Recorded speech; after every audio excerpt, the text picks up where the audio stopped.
We are talking about the undergraduate students at the University of Auckland. As I said, completing a mandatory first-year course includes elements of New Zealand history, the Treaty of Waitangi, and traditional Māori knowledge systems.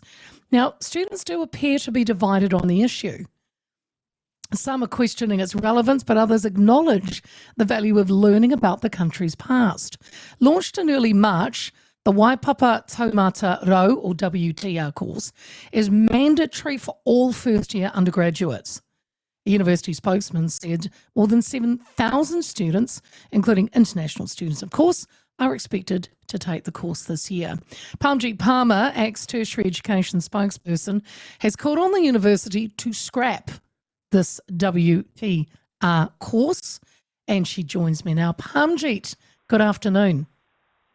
Good afternoon, Leah, and yes, I can hear you really well. I do appreciate.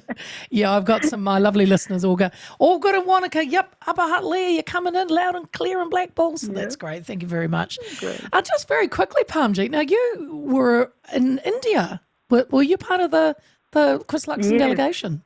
Oh, how fantastic. Yes, we came back on Saturday. Yeah, it was a really worthwhile trip, a very positive trip. I think we have achieved quite a lot, which we would not have achieved if the delegation had not gone to India.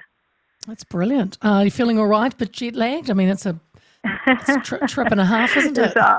You're getting better. We came back on Saturday morning, so yeah. Oh, good. Parmjeet, look, I believe we have spoken about this, but it isn't going away, and it now seems it has divided some of the students. Firstly, what is your main issue with this course? So my main issue with this course is that I don't have any issues if this course was an optional paper, an elective paper. But my issue is that this is a compulsory paper. This is a paper that is being imposed on all students, of course, local and international students. And just recently I looked at what international students are being charged for this paper. This is the cost I looked at was $5,730 for a course. That to me may not be relevant to some students, those who might be deciding to go overseas. Because here what is happening is we are teaching a view which is quite narrow, and the students need to actually develop a worldview. And also when students enroll for a degree, they are actually wanting to learn the skills which are relevant to their interest. And this paper, yes, no learning is bad, but we have to see how this paper is relevant to the degree that students are doing, and how relevant is this paper to students, those who may not be staying here in New Zealand. So this is going to be diverting the resources that universities have and also creating overload on students with this additional paper. So my issue is that it should not be compulsory. It should be elective, and if students want to take up this paper, then this should be available. And the other issue I have is that for the University of Auckland, we have seen that the university slipped in its rankings, the Times Higher Education World University rankings that we saw last time. It dropped below 150, and this was the first time since 2020. And in that, if you look at the scores, within 3 years, it fell 6.1 percentage points in its international outlook score. So international outlook of our universities is very important because education is an important sector. When we talk about exporting things from New Zealand, and we want to make sure that we are able to attract more and more international students coming to New Zealand, coming to University of Auckland. So I understand, excuse me, exactly what you're saying, Parmjeet. And you said you believe the course that focuses on New Zealand-specific history and culture, like the treaty, doesn't help, say, an engineering or a business student that's working abroad. Now, the university says there's 5 different courses, one for each faculty. And they said, for example, a faculty of business and economics, you'd be doing one of these courses. They use a Māori-owned business as a case study to demonstrate knowledge systems relevant to business. So they're trying to say that, I know what you're saying, it's got nothing to do with what they're doing. They're saying it is targeted at what the student is learning. They're just putting a Māori lens on it. Is that not good enough? So you're right. There are 5 faculty-specific courses, and there is one component of Māori knowledge systems, and then the second one, as you've mentioned, for business students, there will be examples of Maori businesses. But what it covers is Tea Treaty of Waitangi and how it shapes perspectives. Right.